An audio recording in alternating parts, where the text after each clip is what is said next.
During the blizzard of '93, on that morning at 6:58 a.m., we got toned out to a working structure fire. As we went in, I was the nozzle man, and I was trying to hit the fire.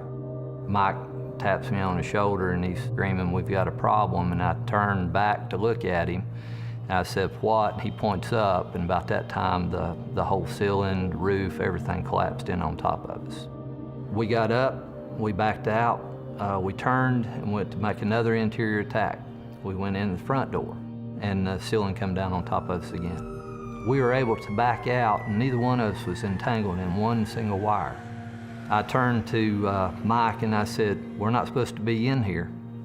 And we was looking at each other, and then the whole roof collapsed in. You know, it makes you start to think, you know, I've got a wife, I've got 2 small daughters, and what about them, you know, if you didn't come back out? Growing up, my grandfather, you know, he instilled in me a good work value, same as my dad. You know, always have pride in what you do. They would always go out of their way to help somebody. And I think that we're all given a gift, because not everybody has the will to run into a burning building that people with common sense are running out of. You know, all these guys will do anything to help you any way they can. And, you know, sometimes when we go out here, it's a total stranger that we're going to meet, and we may never meet them again, but we made a difference in their life for that short moment. That's the gratification that we get out of it. I have a tremendous job with Meritor.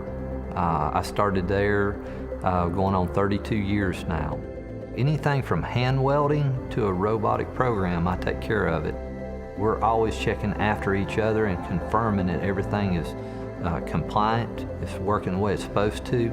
But the most important thing is you're going to find that the people over there making these have so much pride in what they do. They're going to make sure that the guy before them is giving them a good quality part, and they're going to give the next guy a good quality part as they pass through the line.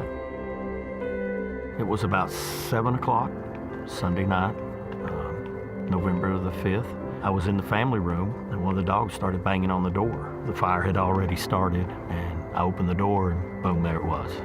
When I realized it was out of control, there was nothing I could do, we went to the neighbors across the street and waited for the fire department.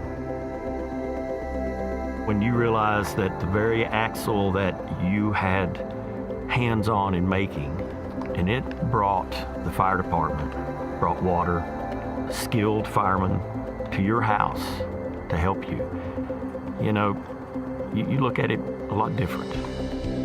We're making axles that goes in our school buses that's carrying our kids, so we want to make sure they're safe, they're right, they're going to do what they need to do.